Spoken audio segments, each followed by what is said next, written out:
Hello guys, कैसे आप लोग। उम्मीद है आप सब बहुत अच्छे होंगे।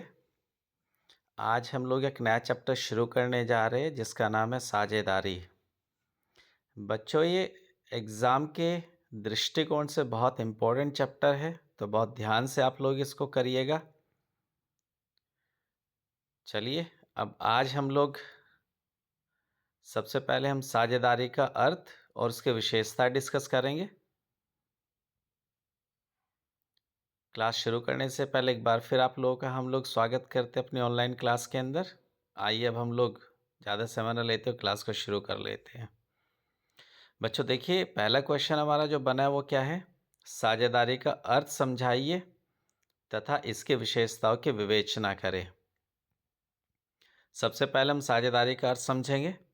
साझेदारी का अर्थ, साझेदारी दो या दो से अधिक व्यक्तियों के बीच एक आपसी समझौता है जो किसी वैध व्यवसाय के लाभ व हानि को बांटने के लिए किया जाता है, जिसका संचालन सभी के द्वारा या किसी एक के द्वारा किया जाता है। हाँ बच्चों, ध्यान से देखिए, हमें बताया गया कि जब हम लोग साझेदारी की बात करें तो उसमें कम से कम दो व्यक्तियों का होना जरूरी है। दो से अधिक व्यक्ति हो सकते हैं, उनके बीच एक समझौते का होना जरूरी है, और ये जो समझौता है किसी व्यवसाय के संचालन के लिए होना चाहिए जिसका उद्देश्य लाभ कमाना और लाभ का विभाजन हो। और इस संचालन को या तो सभी साझेदार या उनकी तरफ से एक साझेदार चला सकता है। आई होप आप लोगों को ये मीनिंग क्लियर हुआ होगा। इसके बाद है साझेदारी की परिभाषा। भारतीय साझेदारी अधिनियम 1932। जी हाँ बच्चों, साझेदारी को नियंत्रित करने के लिए, ये जो साझेदारी व्यापार है इसको नियंत्रित करने के लिए एक अधिनियम बना है जिसका नाम है भारतीय साझेदारी अधिनियम 1932। उसी की धारा 4 के अनुसार साझेदारी की परिभाषा हम लोग देख रहे हैं। साझेदारी उन व्यक्तियों के बीच एक समझौता है जो एक ऐसे व्यवसाय के लाभ को बांटने के लिए सहमत होते हैं जिसका संचालन उन सब के द्वारा या उन सब की ओर से किसी एक के द्वारा किया जाता है। क्लियर? अब आप लोग यहाँ इस बात को ध्यान रखिएगा, हम लोग ये लॉन्ग क्वेश्चन डिस्कस कर रहे हैं। बच्चों, एग्ज़ाम के अंदर आप लोगों से वेरी शॉर्ट क्वेश्चन के रूप में पूछा जा सकता है साझेदारी का अर्थ क्या है। तो उस स्थिति में आप लोग साझेदारी का अर्थ समझाइएगा कि साझेदारी दो या दो से अधिक व्यक्तियों के बीच एक आपसे समझौता है जो किसी वैध व्यवसाय के लाभ व हानि को बांटने के लिए किया जाता है, जिसका संचालन सभी के द्वारा या किसी एक के द्वारा किया जाता है। क्लियर? बस इतना। और यदि आपसे पूछा जाता है कि साझेदारी को परिभाषित कीजिए, तो आप लोग इसकी परिभाषा लिखिएगा।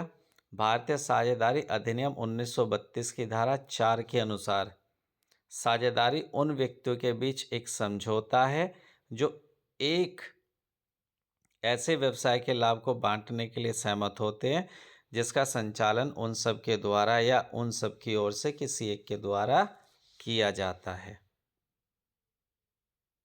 क्लियर? अब ऐसा मत करना कि आपसे 2 नंबर में, चूंकि वहाँ नंबर निर्धारित होते हैं, कि 2 नंबर में आपसे पूछेगा साझेदारी का अर्थ, आप वहाँ साझेदारी का अर्थ और साझेदारी की परिभाषा दोनों लिख कर के आए। देखिए बच्चों, ऐसा नहीं कि आप गलत करेंगे, लेकिन कहीं ना कहीं आप समय को व्यर्थ करेंगे। समय हमारे पास वहाँ सीमित होता है। ठीक, अब 2 नंबर में आपसे पूछा गया साझेदारी का अर्थ क्या है, तो सिर्फ साझेदारी का अर्थ लिखिए। ज़्यादा लिख कर के आएंगे तो नंबर आपको ज़्यादा नहीं मिलेंगे, वही 2 नंबर मिलेंगे। तो जितना पूछा जाए सिर्फ उतना ही आप जवाब दे कर के आएंगे। ठीक, चूँकि यहाँ लॉन्ग क्वेश्चन है इसलिए हमने साझेदारी का अर्थ और साझेदारी की परिभाषा लिखते हुए आगे विशेषताएं समझाई है। चलिए, अब हम लोग साझेदारी की क्या विशेषताएं होती हैं उनको देख लेते हैं। साझेदारी की विशेषताएं क्या क्या होती हैं, आइए जान लेते हैं हम लोग। हेडिंग बनाया साझेदारी के लक्षण, साझेदारी की विशेषताएं, साझेदारी के आवश्यक तत्व। जी हाँ बच्चों, तीनों ही जो टर्म आपके यूज़ हुए, ये जो तीनों हेडिंग आपके हैं, ये एक ही बात बता रहे हैं।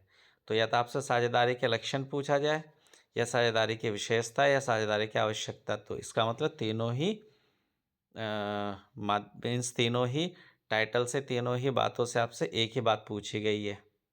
क्लियर। अब साझेदारी की विशेषताएं कितनी होती हैं? हमने यहाँ 8 विशेषताएं लिखी है। कौन कौन सी है जानिए जरा। नंबर 1, 2 या 2 से अधिक व्यक्तियों का होना। ये हम डिस्कस कर चुके हैं कि साझेदारी के लिए कम से कम 2 व्यक्ति होने चाहिए, और अधिक से अधिक कितने होने चाहिए, इसको हम आगे डिस्कस करने वाले हैं। ठीक। उसके बाद है लिखित या मौखिक समझौता। जी हाँ बच्चों, साझेदारी के लिए एक समझौते का होना अनिवार्य है। अब ये समझौता लिखित या मौखिक किसी भी रूप में हो सकता है। उसके बाद है नंबर 3, वैध व्यवसाय। जी हाँ, व्यवसाय का होना बहुत ज़रूरी है साझेदारी के लिए, और व्यवसाय भी हमारा वैध होना चाहिए। यदि कोई समझौता अवैध व्यवसाय के संचालन के लिए किया गया है तो साझेदारी व्यापार की श्रेणी में नहीं आएगा। क्लियर। उसके बाद जो भी व्यवसाय हम लोग करने जा रहे हैं उसका उद्देश्य लाभ अर्जन होना चाहिए, और साथ ही साथ जो साझेदार है उनके मध्य उस लाभ का विभाजन होना चाहिए। नंबर 5, पंजीयन, इंग्लिश में जिसको रजिस्ट्रेशन कहते हैं।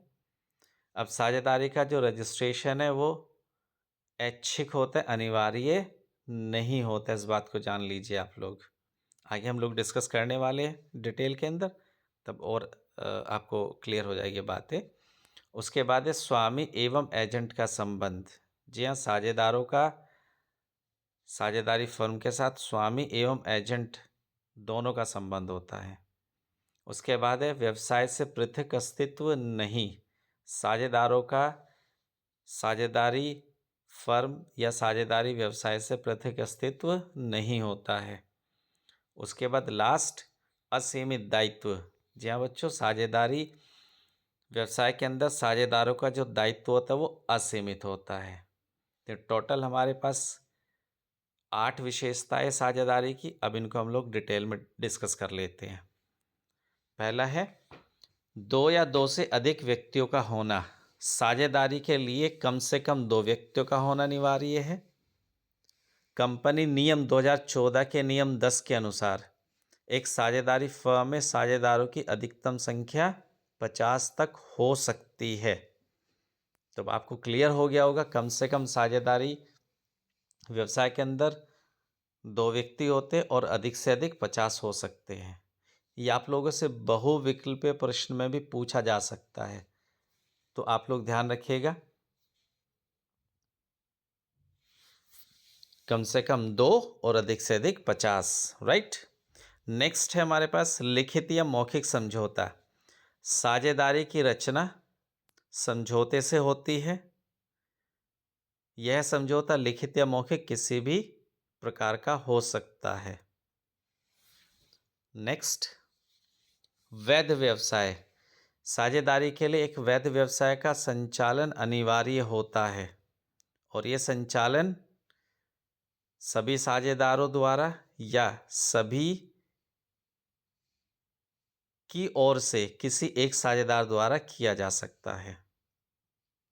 और यहाँ इस बात को नोट करिएगा कि अवैध व्यवसाय के लिए यदि कोई समझौता किया जाता है तो साझेदारी की श्रेणी में नहीं आता है।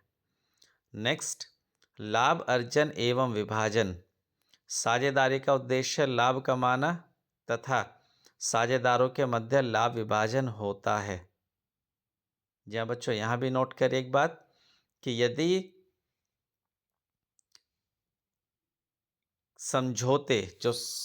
समझौता होता है, अगर समझौते का उद्देश्य लाभ कमाना ना होकर के समाज सेवा करना है तो वो साझेदारी व्यापार के श्रेणी में नहीं आएगा। क्लियर। नेक्स्ट, पंजीयन। साझेदारी फर्म का पंजीयन ऐच्छिक होता है, अनिवार्य नहीं होता है।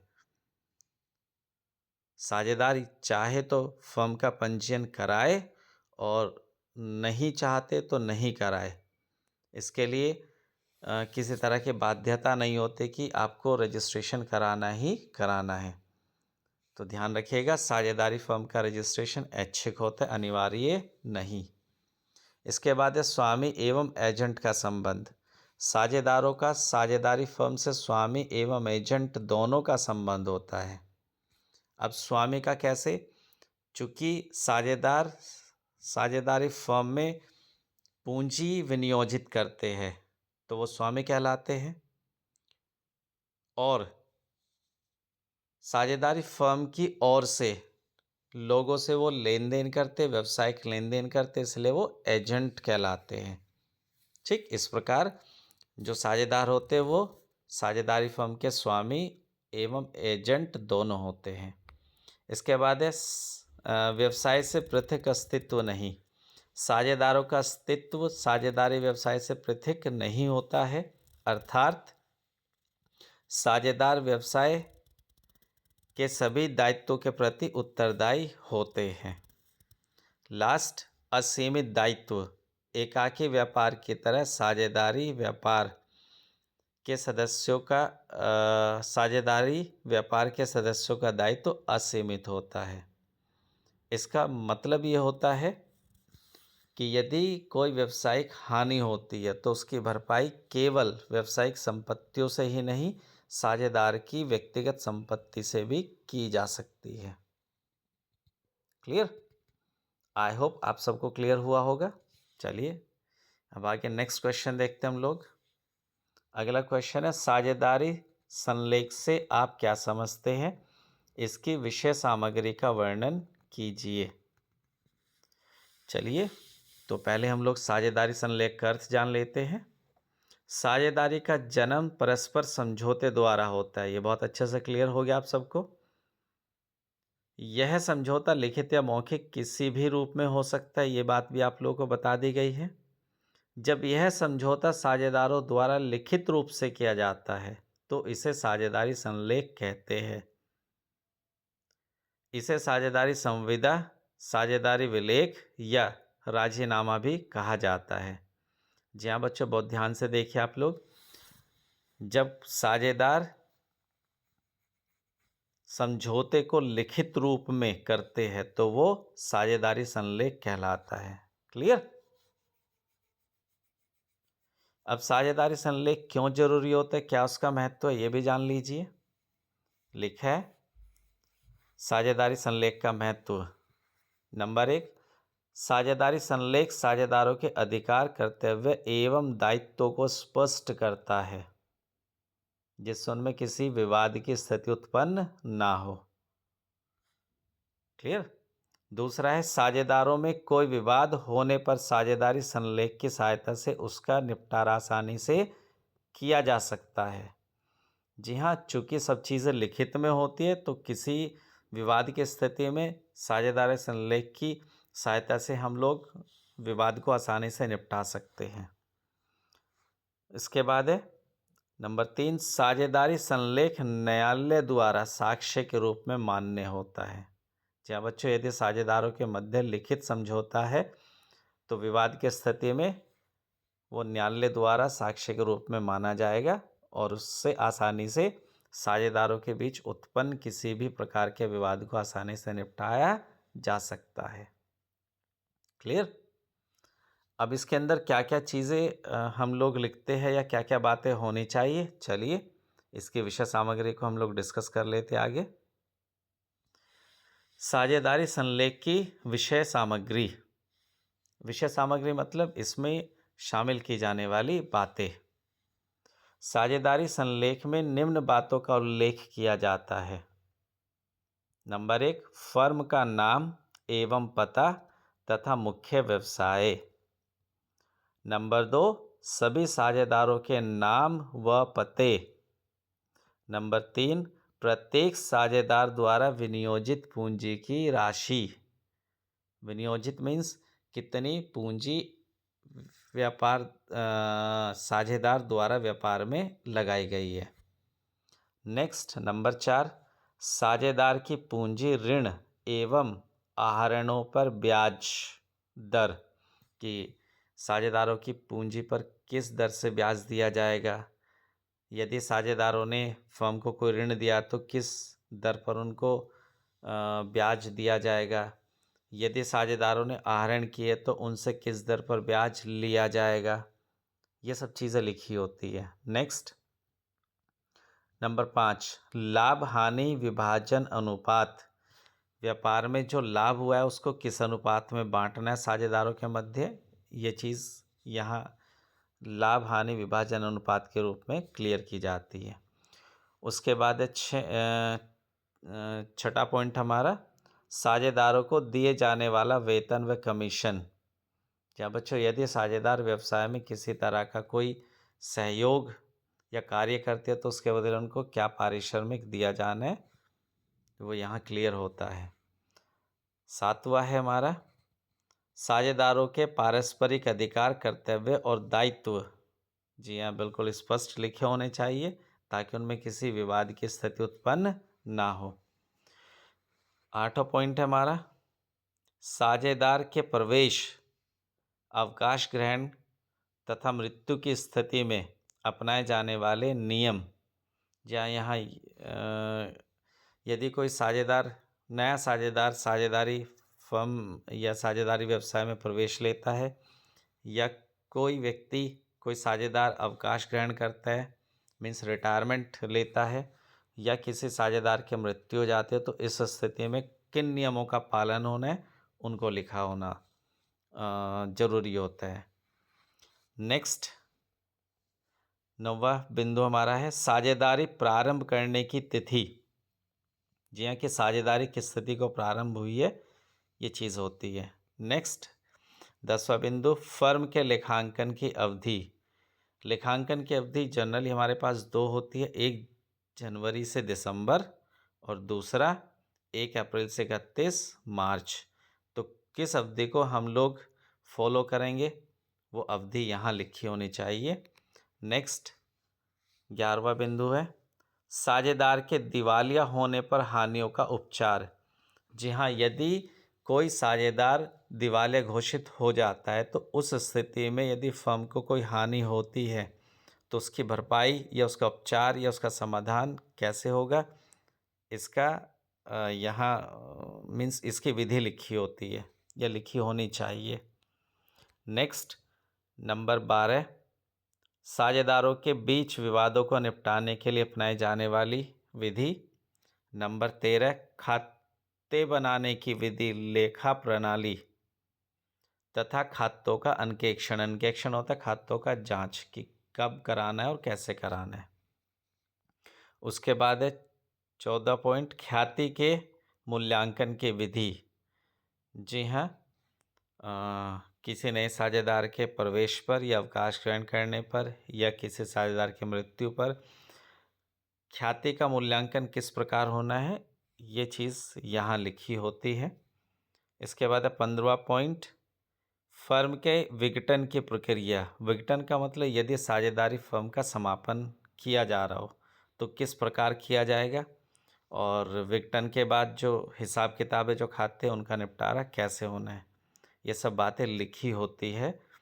उसके बाद 16वां हमारा जो पॉइंट है, व्यवसाय के संचालन से संबंधित अन्य बिंदु।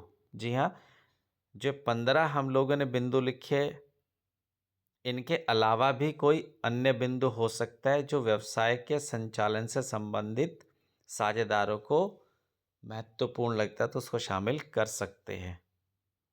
अन्यथा मुख्यतः जो हमने यहाँ बिंदु लिखे, इन्हीं बिंदु को सामान्य रूप से साझेदारी संलेख में शामिल किया जाता है और इन्हीं को साझेदारी संलेख की विषय वस्तु या विषय सामग्री कहा जाता है।